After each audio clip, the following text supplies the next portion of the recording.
Before we get into today's episode of Daily Brightness, we just want to say a huge thank you to our proud partners, Shaw, for being with us from the very beginning, and what a start it's been. I think the reaction to our podcast so far has been nothing but positive from our family, from our friends, from our teammates, from our fans.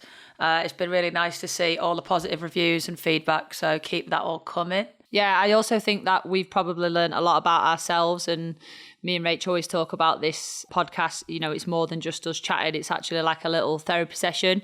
And I've actually learned a lot about myself, and I feel like it's given me the confidence to open up a little bit more and show that more vulnerable side. So yeah, it's been really, really refreshing.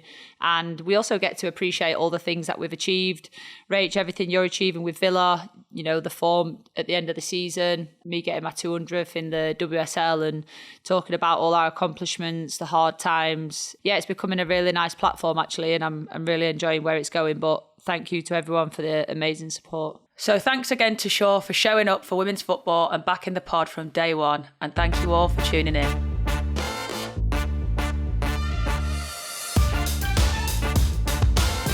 Hello and welcome to today's episode of Daily Brightness with Millie Bright, Ben Haines and me. So much for us to talk about today. Spain are obviously already through to the quarters after a great group stage. England are going on to a massive game. All focus now turns to the big game against the Netherlands for the Lionesses. Ben, give us some insight. What's been happening? So, press conference today, I suppose big bit of news is that everyone's fit and everyone's healthy, and that's the most important thing. As you guys well know, when you get to this point in the tournament, there's always usually a question mark over someone. And I think the fact that LJ had 60 minutes she played the other night means that she's just got that little bit more time in her legs, maybe just a little bit more sharpness. And it means that Sarina Wiegman has obviously got a full squad to choose from. The thing that I am really keen to know from you guys is, knowing her like you do, off the back of the first game. I mean, we haven't lost a first game of a tournament for a long time. It's 2013 was the last time that this happened. Do you think she'll make any changes at all? It's hard to say, because I think the biggest thing at the minute is knowing the girls and our mentality is there'll be no panic. They won't be. There'll be an urgency of, okay, we needed to win this game either way. The mentality doesn't change. Wednesday's a must-win game either way. If you want to get out the groups, you got to win all your games that you need to win. Just got an Amazon delivery. So in terms of the mentality and the aim for the game, it remains the same. But now it's just, you absolutely can't lose. So I don't think there's any panic. I think I saw Lucy in an interview and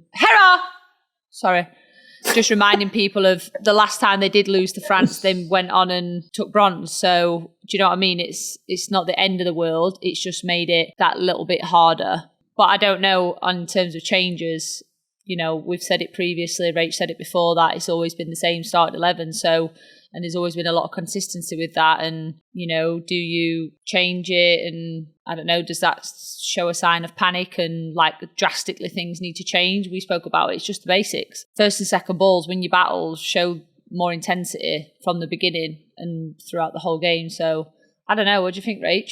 I don't know. I think it would be interesting because I don't think she'd do it out of a sense of panic or anything like that. I think I'd be interested to see if she changes it tactically, because they are very different teams. Yes, they do have similar qualities in terms of counter-attack and whatnot, but does it change based on not, we have to win, we need to change the team, more, this is what this game might require? Because I think it's so important to, obviously the girls will know this, the girls will not be panicked at all, but I think, of course, it is a must-win game. I think that's what people need to remember, yet at the same time, use it as a positive, not a panic. I don't know. I can't see a change in much, if anything. That was what the vibe was in the press conference. There was a few different people asked around, has there been a reaction? What needed to change? And Sarina said, we don't talk about consequences. We don't talk about the idea of what might happen if we don't get it right. We talk about the actions that we're going to take to make sure that we do get it right.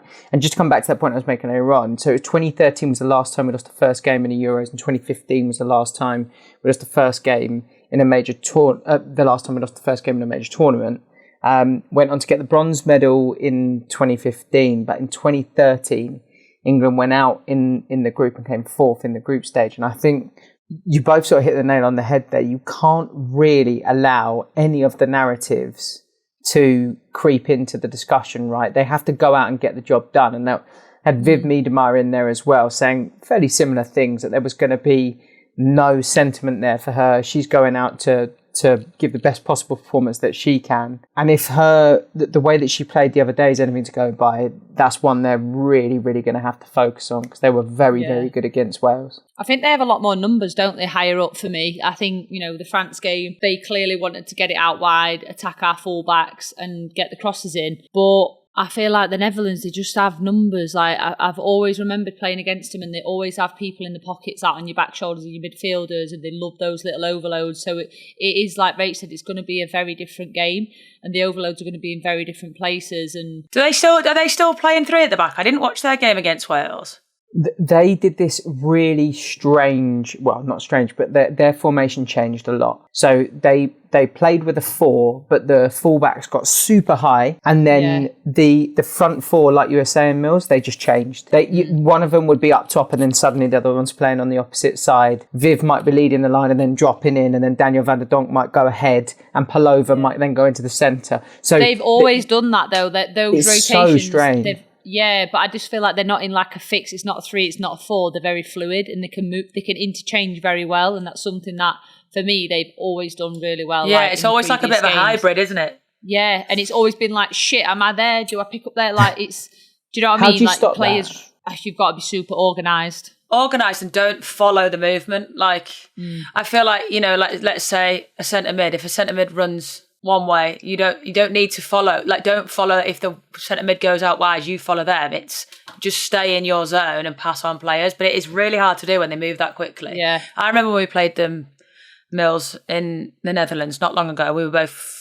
You weren't playing. You weren't there, were you? Which game Can't was remember. that? It was. I don't think you were there. But it was exactly that. Like, they overloaded like the wide areas. Like, there was like 3 people on my wing. I was like, what do I do here then?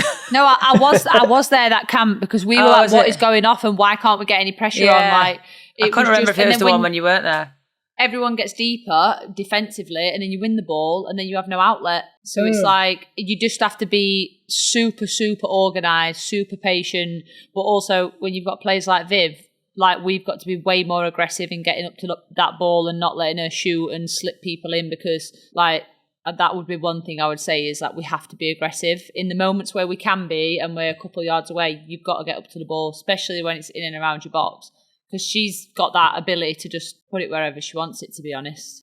I'll tell you one funny thing from today, which is really interesting. So the Netherlands, the Dutch journalists are even more direct than the English ones. I feel like the English journalists can be quite punchy when they want to be, but the Dutch journalists are like, they're on another level.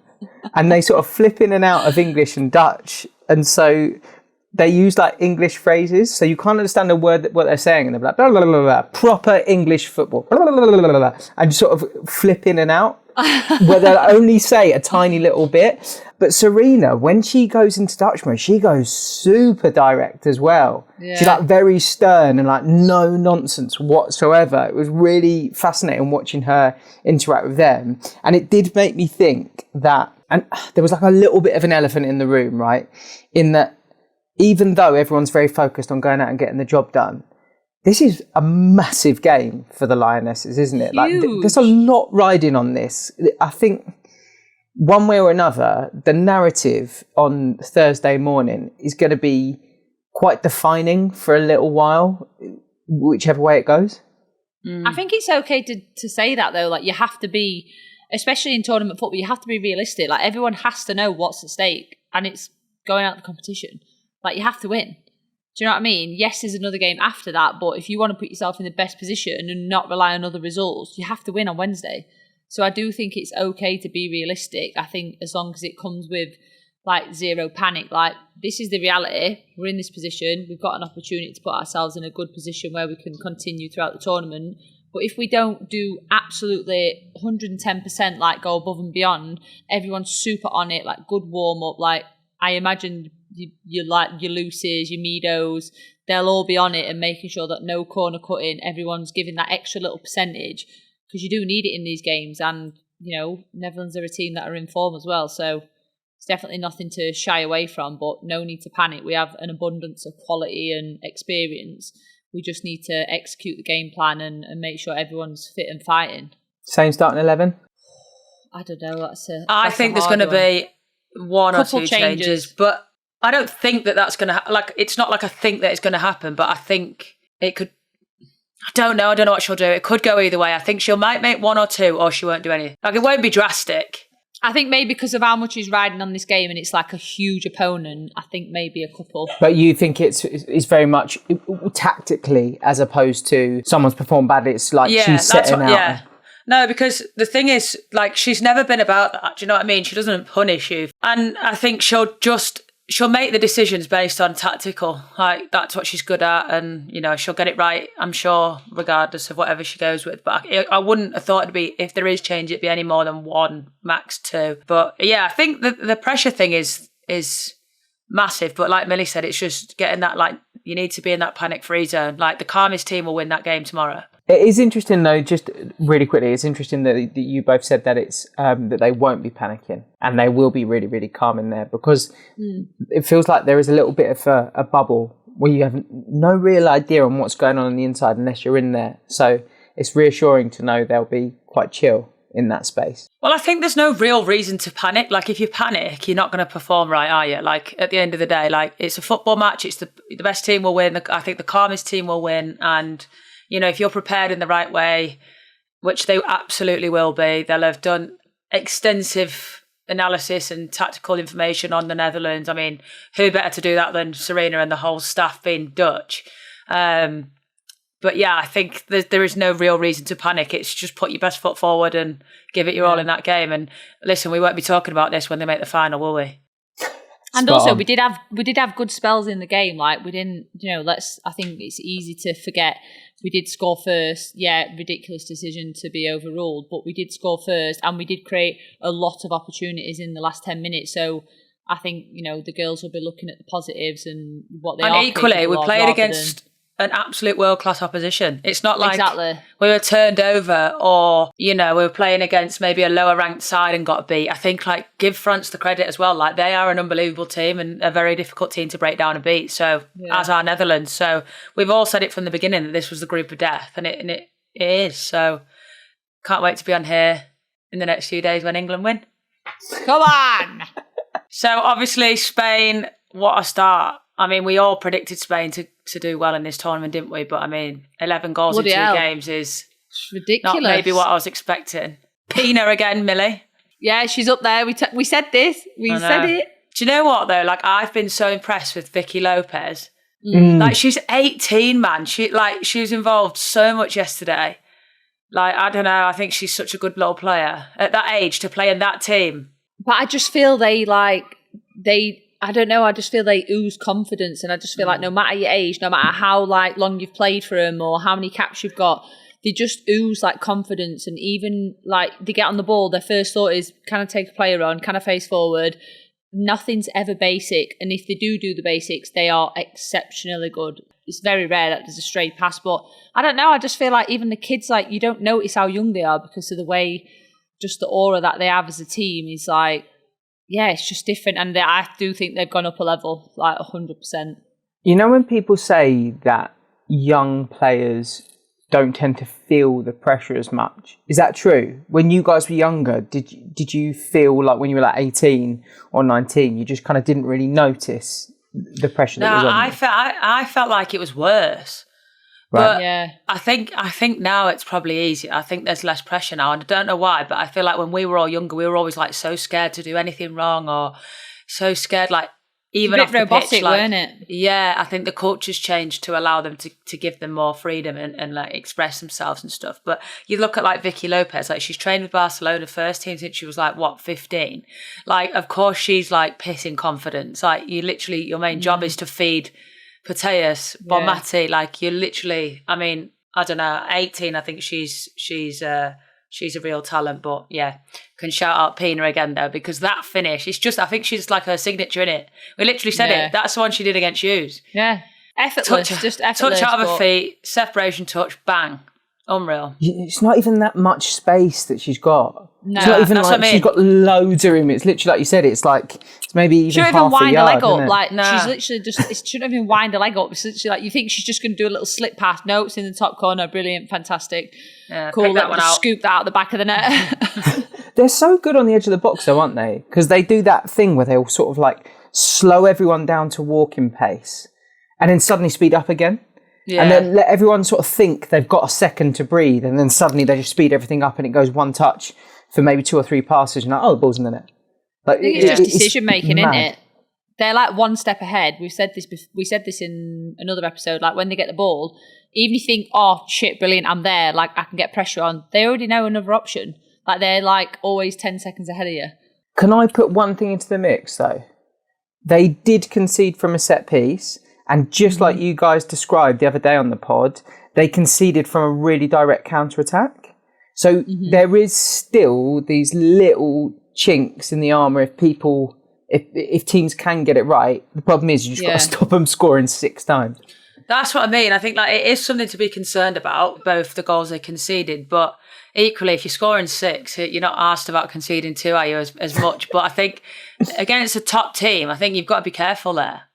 Because you're not getting all those chances. You know what I mean? It is something to probably worry about going into knockout stages, but I do think that's their confidence, though. They back themselves. They back what their game plan is. They back their players. They back their individual kind of talents and the way they play as a team. They don't change for nobody. Like, that's their confidence. So I feel like that's why they never change defensively. They never, like, tighten up a little bit. They're just like, okay, cool, we're going to go and score 3. So you can have one almost if you get an opportunity. I just feel like they've never changed in that respect. They're always backing themselves 100%. But I feel like those defensive things have always been a weakness for them. And it just depends on what game plan you want to put out against a team that is going to dominate possession. On the flip side, it's something for other teams to be aware of, that when they get opportunities, they are taking them. And they are going in the back of the net because, like you said, 11 goals in 2 games is pretty hefty. So they're obviously a team that are like firing a lot of different goal scorers as well. So yeah, definitely something for other teams to be wary of. And yeah, you've got to have your best defensive performance against a team like that. I think for sure for me, they're the team to beat. Like they're probably the only team right now that looks like super convincing. Mm-hmm. Everyone's still been a bit, I'm not sold on many. Obviously Germany have gone through after tonight's result, but that was still iffy though. Yeah, it wasn't convincing, was it? I mean, no, obviously I think first one ruled out offside. Obviously, like we've said, that changes the game anyway. But yeah, I think Denmark looked okay. And again, it's one of them. You put Germany out against a top team there. What happens? I don't know. Didn't look so convincing. No, I'd agree. It's just that front 3 that they've got. If they just click for Germany's second goal, when you see them all making those runs that almost look like they've just been taken straight off the training ground, where one of them makes a dummy run away with a defender, opens up a bit of space, and then Leo Schürrle's just like rolling the ball in the back of the net. You're like, oh, okay. They can turn it on in a heartbeat if they want to. It's just they haven't done it that often. And Spain look so convincing that they're almost on a bit of a different level to everyone else at the moment. It feels like they're operating in their own space. They've got full momentum, and that's the thing in tournaments. Like when you get that, it's lethal because you just keep like the wheels keep turning. Next, you're just like next team. But when it comes to knockouts, like that's the hardest part of the tournament. There's no time to look back and reflect and be like, oh, I wish I'd have done this, or we didn't really click. Like it has to click. You have to find a way to just get it in the back of the net and find a way to win. So. Yeah, I'd agree with Rach. I've not seen many convincing performances other than Spain, to be honest. One quick thing on the Germany game. I don't know if you guys saw this, but it's the highest attendance for a women's group stage game ever that didn't involve the host side. So this is a little bit of an advantage that I think, Rach, you mentioned it the other day, but obviously it's really close for German fans. So they're coming and making these games feel like home games. They're turning it into an advantage, which is quite interesting as well. Yeah, I think that will definitely push and kick them on. Well, you know, it's like playing with 12 players when you get the fans behind you like that. And you've seen, obviously, it's brilliant. The Switzerland fans are sick. Like, it's been really cool to watch them. And, you know, I think you can tell in their game, the way they changed their game a bit in the second half, it like lifts them completely. But obviously they're in an okay position at the minute. Hopefully they go through it in their group. Norway will top that, but Norway, underwhelming for me. They've got lucky, haven't they? Yeah, like Very. and it's so crazy to me because individually the players they've got are so good. Well, that's where it's just irrelevant. If you don't work as a team. Just don't know if it's not clicking or what. I don't know. Exactly. You can have all the best individuals, but if you don't work together and it's not, do you know what I mean? It don't work. It's not successful. They've got Caroline Graham-Hansen has been a bit of a cheat code, hasn't she?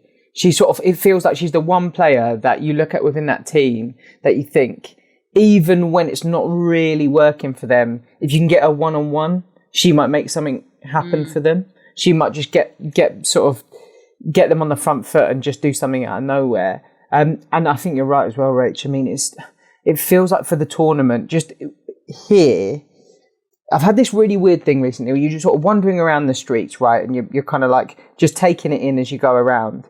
And it feels like you're sort of waiting for the tournament to kick on a gear. Yeah. And I don't know whether you guys remember that from France in 2019, where it felt like as the tournament went on, it got bigger and bigger and bigger to the point where when we got through to the semi-finals in the game against the US, that was like, oh, this feels massive. Like this feels like a really massive game.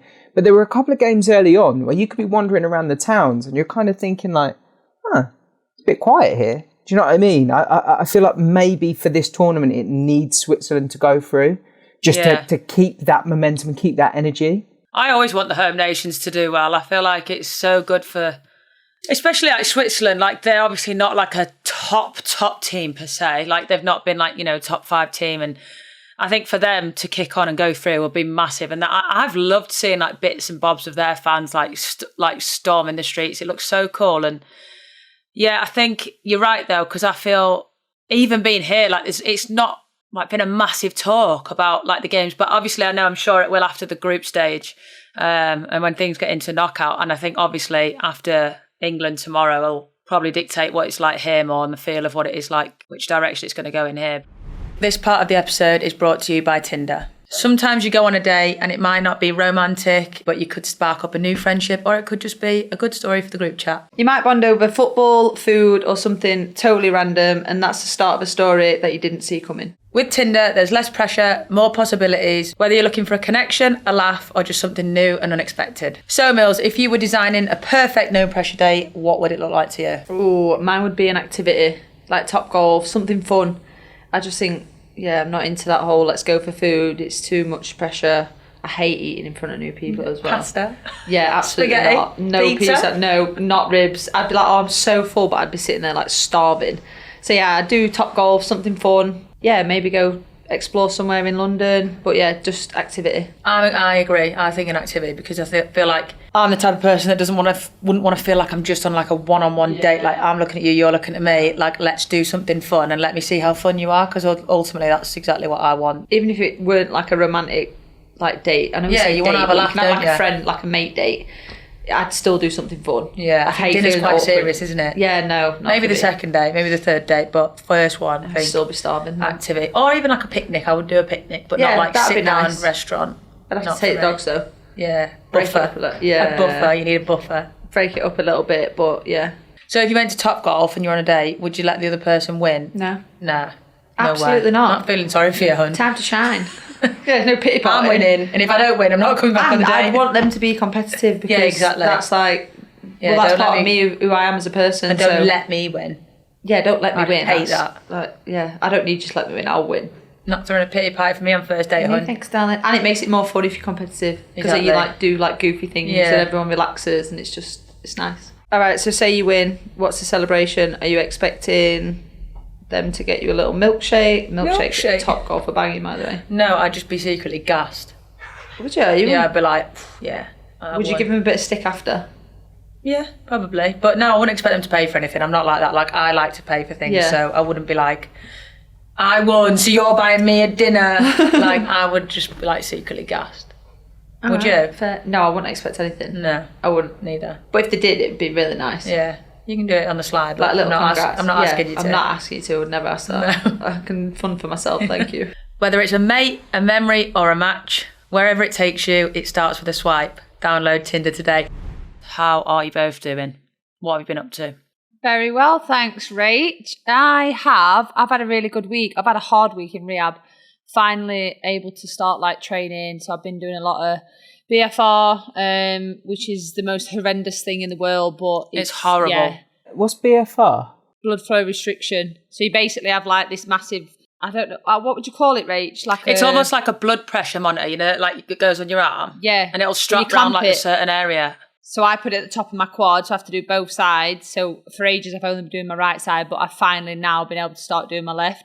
So you clamp it at the top and then it's up to like 70, 80% pressure. And then I have to work through exercises, so like leg extension. Basically I'm trying to get like muscle back and strength without loading the joint. Does it hurt? It's awful. Yeah, you imagine having a ring on your finger, right? And it being like super tight and it's that constant pressure and ache. That's in your leg. But you have to do like loads of reps. So like, let's say it was squats, you'd have to do like 3 lots of 50. It's disgusting. It's horrible. Awful. But like the results are like ridiculous. And I finally I don't have jelly leg anymore. So I finally get in my quads were my best part of my legs. So I feel awful at the minute. I don't feel like an athlete at all. So I've been smashing my rehab, got a new tattoo, started my leg sleeve. So I'm I saw that. That looks sick. Yeah. I know, so I'm getting my top half done this week and then I'll move around to the inside. So, yeah, I've had a really good week, thank you. I'm happy meal. What is your tattoo? The lower part that I've just had done is a female warrior and then it's under her, there's a raven at the bottom with like a couple branches. Then at the top I'm getting a horse's head and then the inside, I'm getting my number, I'm getting 4, but tattooist has kind of like designed that for me. I just said like what I wanted and then they put it together. And then inside, no idea. We'll deal with that when we come to it. Just, wing it a little bit. How are you getting on, Rach? Yeah, good. I've been busy. I was in London for 3 days over the weekend doing some work, stuff for the podcast. No DIY?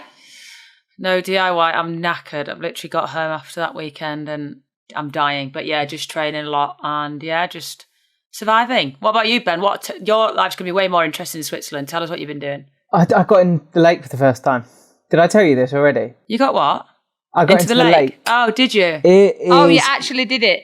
Yeah, it's so cool, man. Like, honestly, it's such... I was expecting it to be really cold. It's really warm.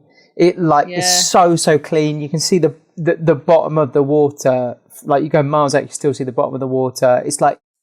People here have a very, very chill way of life. It is really, really impressive. And Rach, I was just thinking there, it was so funny when you guys were saying a few episodes ago about whether you get energy from being around people or whether you get energy from having a bit of you time. Does it feel like now, having done London, because London's quite intense for a few days, does it feel like you now need to have a little bit of sort of put yourself on recharge? Literally, I feel like I need a holiday after I've spent a few days in London. Like, it's exhausting. It's draining. Social battery is out. Yeah, there's too many people. I actually went for a run at like 6:45 one morning because I couldn't sleep. And oh my God, I was just like, this is so nice because there was nobody about. It was like Saturday morning, so it wasn't like midweek, like loads of traffic. And then literally an hour later, I'm just like, it's just, the streets are just swarmed. I'm like, there's too many people. Yeah, it is exhausting. That's the best bit of the day in London, sort of 6 a.m. Or if you can get up and get out then before it's crazy, you can sort of have the city to yourself just for a little bit. But yeah, you've got a bit of a glow though, Ben. I got a tiny bit of the sun. Like you've got a little bit of redness. Yeah, that's just got me into trouble with my mum. She'll be listening to this, being like, "Why didn't you put the factor 30 on?" Factor 50 on your face, thank you. Do you wear it every day?